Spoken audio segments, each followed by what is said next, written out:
Good afternoon, Dr. Webb.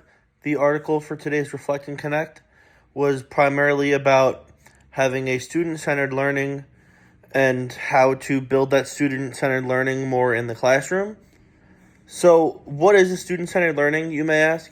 That is when the way the class is taught or it's run is more based around the student, giving both choices to the student and then also letting them be more free in terms of both decisions and what the class is doing, but then having them make more creative choices instead of just like study based or just learning things based on how the teacher does it.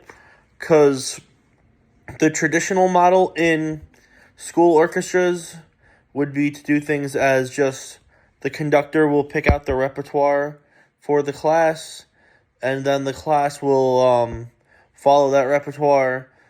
They will just play the pieces that the teacher picks for them, and they'll, like, in class, just play their instruments or just learn a few things with the instruments while in class, versus the student-centered approach would be more based on allowing more freedom of choice with the students, having the students have more power and both creative freedoms and like a freedom of choice. This would be less of a teacher-centered approach, which would be the teacher, picking all the repertoire in the class, and then the teacher going over just the rep and playing it and having the students play it. There are a lot of different suggestions that can be used to help further a more student-centered approach for the rehearsal. One of the things is you want to have more of a diverse repertoire, right? You don't just want to have like the traditional repertoire you use. That will then allow the students to be like more creative in the things they use and the things they play. But another thing is you also want to let them, like, even while you're playing these kind of pieces, you want them to be able to make more of decisions based on what they're playing.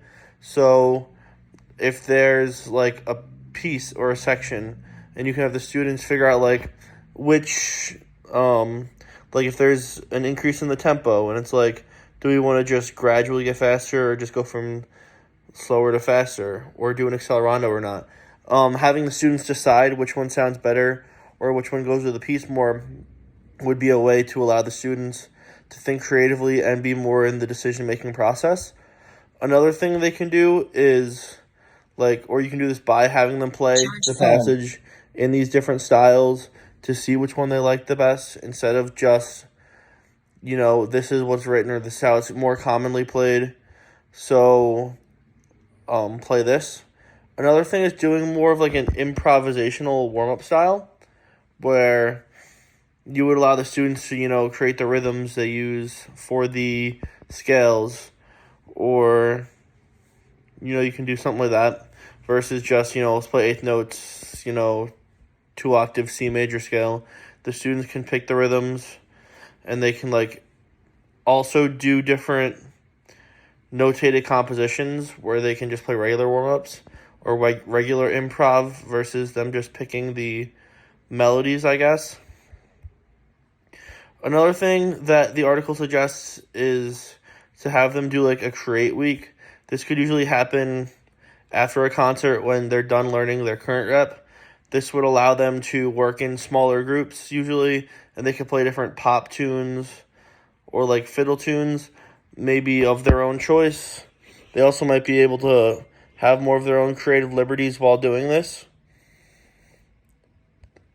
Another thing would be to avoid anchoring at the podium and allowing the students to go conductorless. This would it wouldn't be really allowing them to set their own tempo or making decisions, but they would be able to get the feel of the piece themselves without having to rely on a teacher, be able to do some things.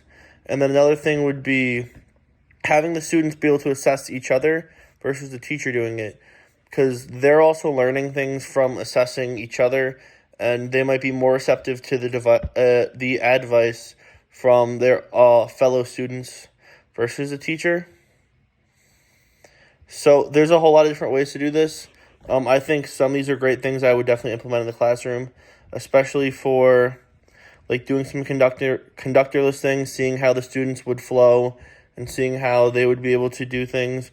Another thing would be maybe having the students be more free in deciding how they want different articulations to go, or how they want different accelerandos or passages to go.